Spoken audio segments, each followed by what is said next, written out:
Boa noite, gente. Boa noite a quem nos ouve. É, Fico muito feliz com as generosas palavras de todos vocês. Foi uma honra trabalhar em Tibagi. Eu acho que esse livro ele tem um valor pessoal muito grande para mim. Ele tem encerra um ciclo de pesquisas e de buscas que eu achei que precisava ficar no município. Então, agradeço muito as palavras.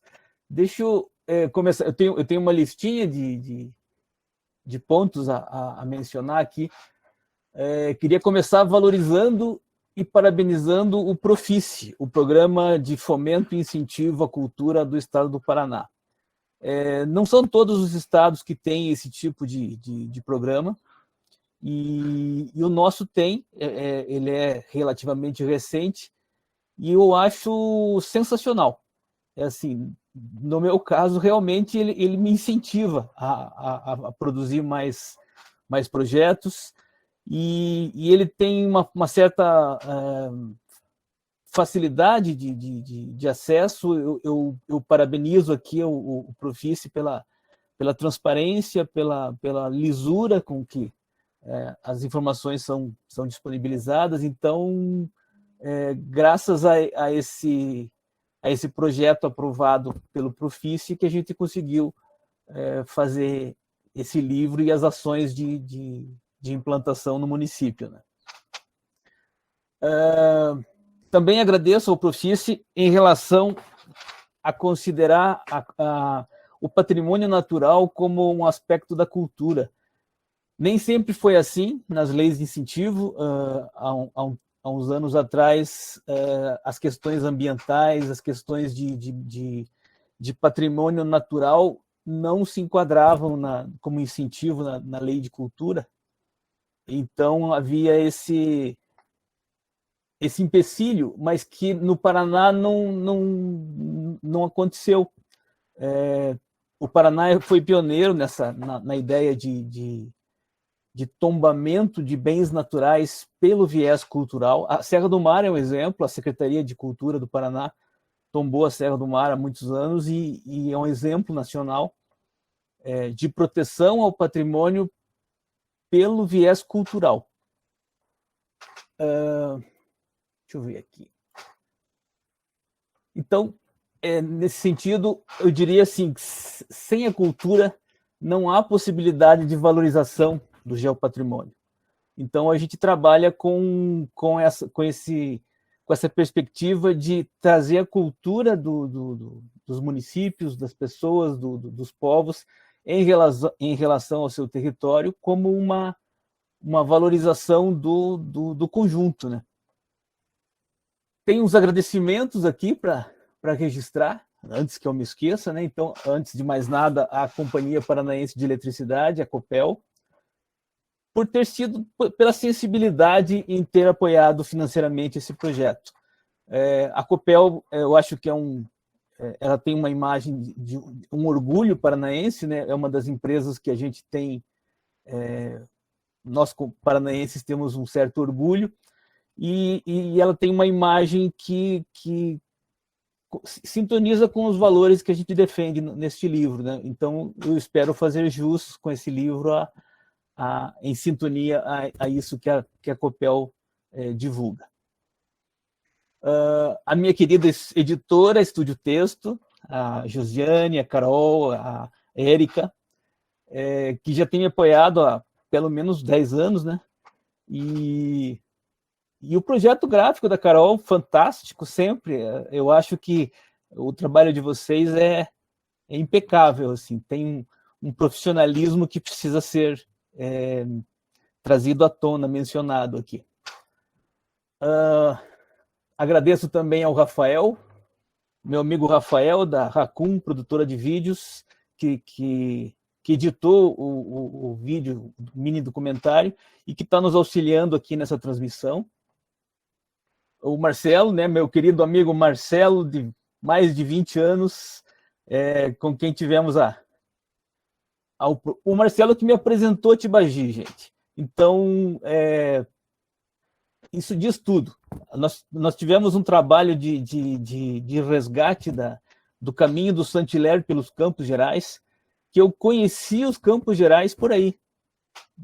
Pensa que eu fui apresentado a uma região por um jornalista do porte do Marcelo e com a história do Saint-Hilaire, de fundo, com a descrição do Saint-Hilaire. A gente pegou o livro do Saint-Hilaire, saímos viajando e reconhecendo os pontos por onde ele passou, as histórias, as casas onde ele dormiu. Eu acho que essa foi uma viagem, uma aventura que marcou a minha vida, realmente marcou, me encantei com Tibagi no primeiro momento.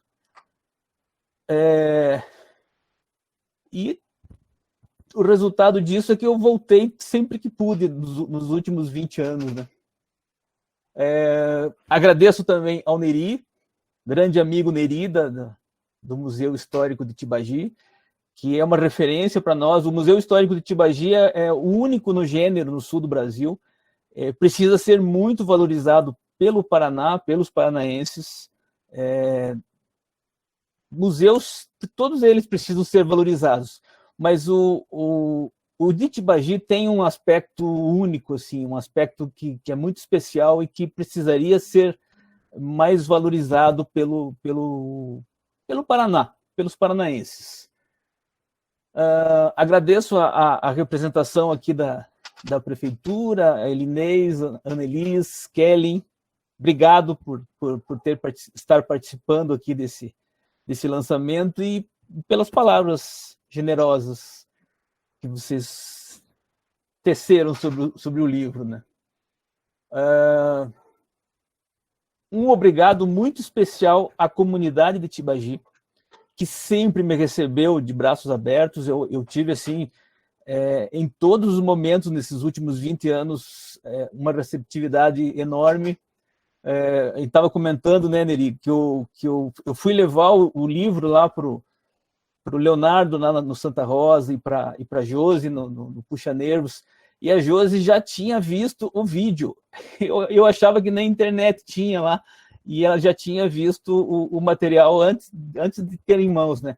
Então, o poder do e-book na difusão do conhecimento hoje é impensável, assim. Eu acho que está atingindo realmente o objetivo que foi construído esse livro, né?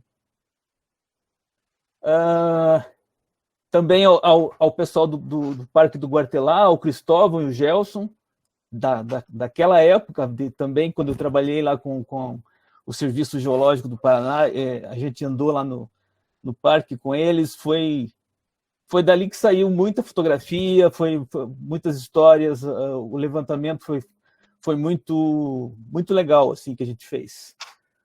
A Juliana Nogueira, que também, nesta época, estava trabalhando com o turismo, ela apoiou muito a ideia de geoturismo em Tibagi.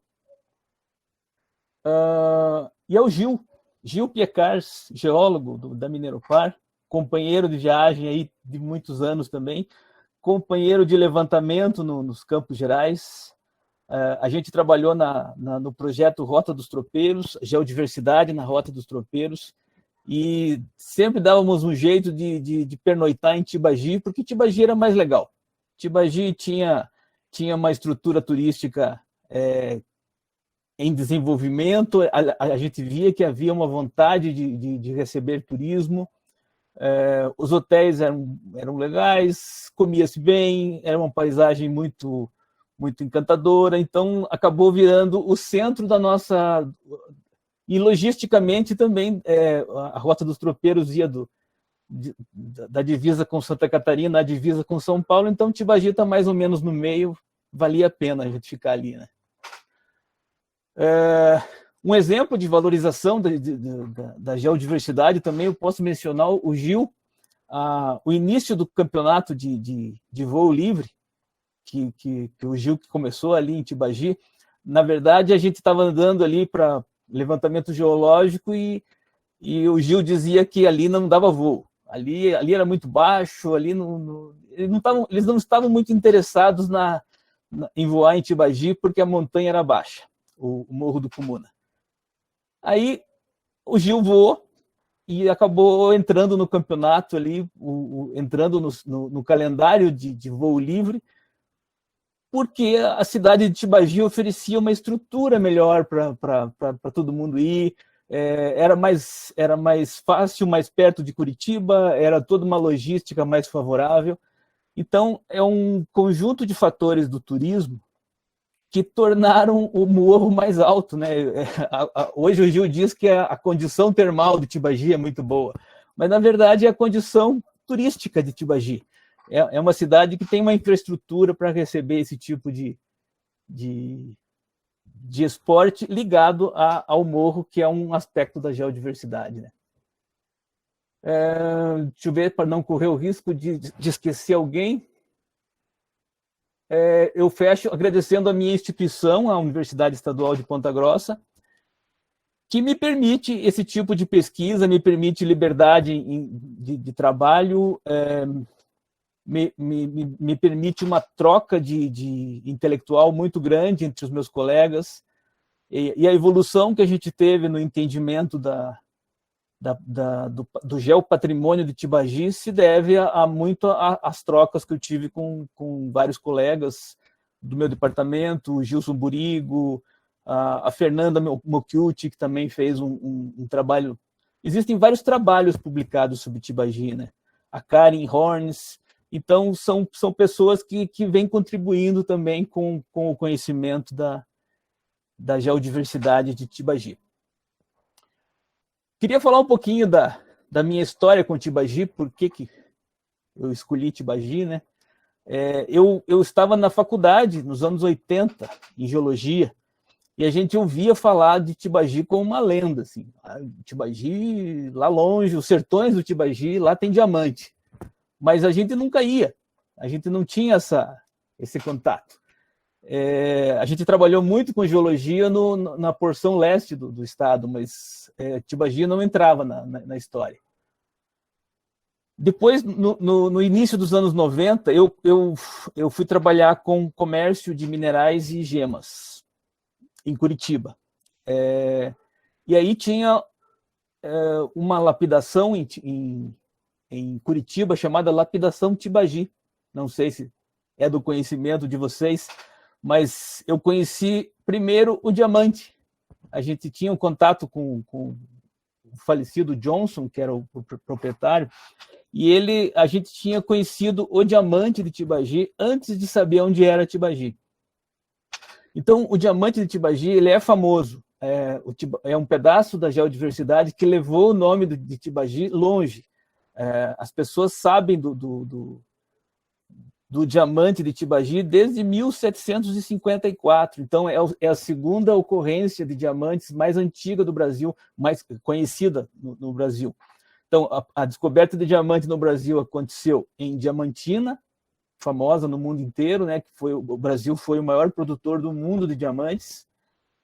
E o segundo lugar, praticamente 30 anos depois, em que se descobre diamante, foi Tibagi. Isso, para mim, eu gosto um pouco da história do Brasil, isso, para mim, foi muito relevante. Assim, é um garimpo muito antigo, uma história profunda e mal conhecida no Paraná.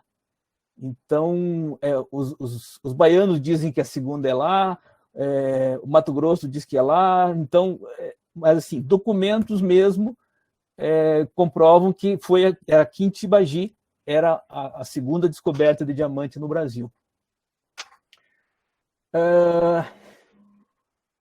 Bom, depois de ter conhecido o diamante, conheci o Marcelo, e a gente foi, no finalzinho da década de 90, fazer esse trabalho com o resgate do Saint-Hilaire. Conheci os Campos Gerais com a descrição do Saint-Hilaire do lado, né? Então me chamou muito a atenção a relação. O próprio Saint-Hilaire já fazia isso, ele descrevia as pessoas e a sua relação com o território onde morava, com a paisagem. Então, ele fez uma boa descrição da paisagem e o tipo de pessoa que morava no lugar. Era a visão europeia, né, de como descrever este mundo selvagem, que era a América do Sul, né? Então, ele deixou isso registrado, essa associação de pessoas e paisagem, que também me marcou, assim, foi um outro jeito de ver a realidade, né? Isso já foi há 20 anos, né, Marcelo? Então, já estamos ficando velhinho, né? Deixa eu dar uma olhada aqui. Depois disso, eu viajei muito, morei em Minas Gerais, morei em várias partes do Brasil e voltei ao Paraná nos anos 2000 para trabalhar com patrimônio geológico, já junto ao Serviço Geológico do Estado, a extinta Mineropar, hoje o Instituto de Águas e Terras, e tive a oportunidade de trabalhar com um levantamento geoturístico nessa região toda dos Campos Gerais, que fez uma grande diferença na minha vida. Foi assim, aonde que eu descobri as cachoeiras, todos os pontos, essa preciosidade que tem nos Campos Gerais e que nós não sabemos, os paranaenses não sabem. Nós, se não tiver andado em todos esses lugares, dificilmente vai ficar sabendo.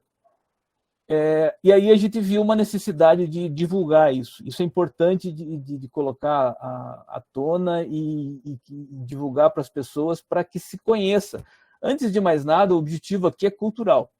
É que isso é uma espécie de cultura de base que as populações precisam ter. Tibagi precisa conhecer o seu território para fortalecer a sua cultura, para melhorar a sua identidade, a sua autoestima em relação ao território. É essa a proposta da história aqui, né? Ainda um fato importante, o Neri vai lembrar, em 2010 a gente conseguiu organizar o 5º Simpósio Brasileiro de Geologia do Diamante, e a gente conseguiu trazer gente de vários locais do mundo, autoridades, assim, bibliografias ambulantes sobre o diamante. Então a gente colocou Tibagi no mapa dos diamantes mundiais.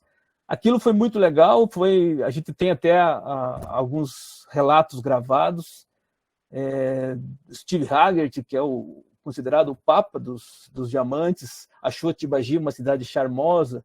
Então, a mistura entre o que Tibagi tem na sua geodiversidade com o turismo não é de agora. Então, o que eu queria deixar de mensagem aqui para os tibagianos é que é muito valioso esse patrimônio que vocês têm. E que isso tem atraído pessoas de fora, estrangeiros, paranaenses, brasileiros. Então, precisa ser cuidado, valorizado, talvez preservado. Que mais? Eu queria comentar um pouquinho sobre alguns pontos desse projeto. Então, a estratégia aqui desse projeto, aprovado pelo Profice, não foi só fazer um livro. A ideia foi que, a partir deste livro, que ele existe impresso, existe um e-book gratuito.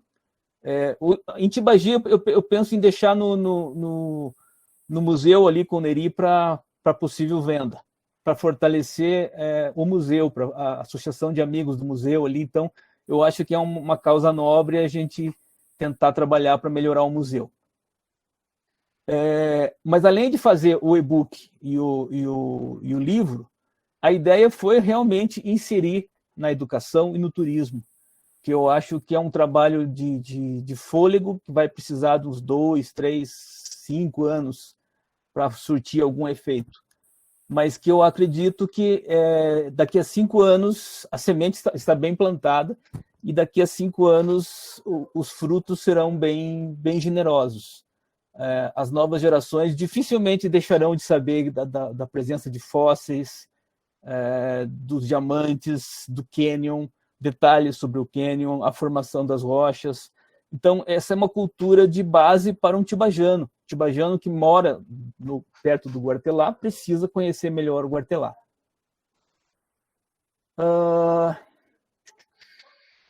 Que mais? A ideia de fortalecer o geoturismo, que é uma tentativa que a gente faz aí há pelo menos 15 anos, junto com a Mineropar. Então, eu trabalhei junto com o Gil na construção daqueles painéis geoturísticos, fizemos vários cursos de capacitação, levamos professores da rede pública para o campo. São experiências fantásticas. A gente levou um ônibus uma vez eram 2 ônibus, se não me engano, eram 100 pessoas ao mesmo tempo indo para o campo para a gente apresentar o município deles.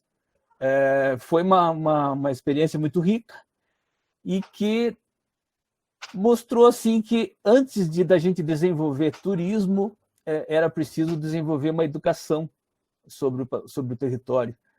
É nesse sentido que esse livro entra. A ideia é dar um suporte melhor para a educação geocientífica, de modo que o turismo possa usar isso depois como o turismo cultural, como o geoturismo que se propõe a isso, né? Queria também deixar claro assim, que não que uma coisa é Tibagi como ela é vista de fora. Existem pesquisadores no mundo inteiro que conhecem Tibagi. Nós tivemos a oportunidade de trazer para Tibagi o professor José Brilha, de Portugal, que que trouxe para o Brasil as ideias de geoconservação, de geopatrimônio. Então, ele é o nosso papa na língua portuguesa. Esteve mais de uma vez em Tibagi. Trouxemos o Nicolas Ouros, que é um dos sujeitos que criou o programa de geoparques no mundo. Então, já existiu uma visitação de altíssimo nível científico em Tibagi, e isso pode ser canalizado para o turismo, possivelmente para uma sustentabilidade melhor do município. E queria fechar dizendo de uma expressão que alguns não gostam, mas alguns autores têm chamado isso que Tibagi tem de capital natural. Esse conjunto, esse geopatrimônio de vocês, ele tem valor. Ele tem um valor que poderia até ser traduzido como dinheiro, né, como valor venal. Mas na nossa pesquisa na minha linha de pesquisa na universidade, a gente não se restringe ao valor econômico. Se vamos tirar ouro dali e vender esse ouro, tem um valor X em dinheiro. Mas a gente trabalha com a perspectiva de novos valores. O valor cultural é um valor importante, o valor estético, o valor ecossistêmico, o valor educativo. Então, existem outros valores, além do valor econômico, que podem ser atribuídos ao geopatrimônio. E, nesse sentido, Tibagi tem um riquíssimo capital natural, que pode ser traduzido em sustentabilidade econômica, turismo de melhor qualidade, enfim. Tudo começa com a valorização disso que vocês têm. Ok? Então, era esse o recado que eu queria deixar. Agradecer imensamente a todos pelo carinho, pela generosidade em ter me recebido em Tibagi. E espero que os frutos a nossa intenção foi muito boa, e eu espero que isso frutifique para o município. Obrigado.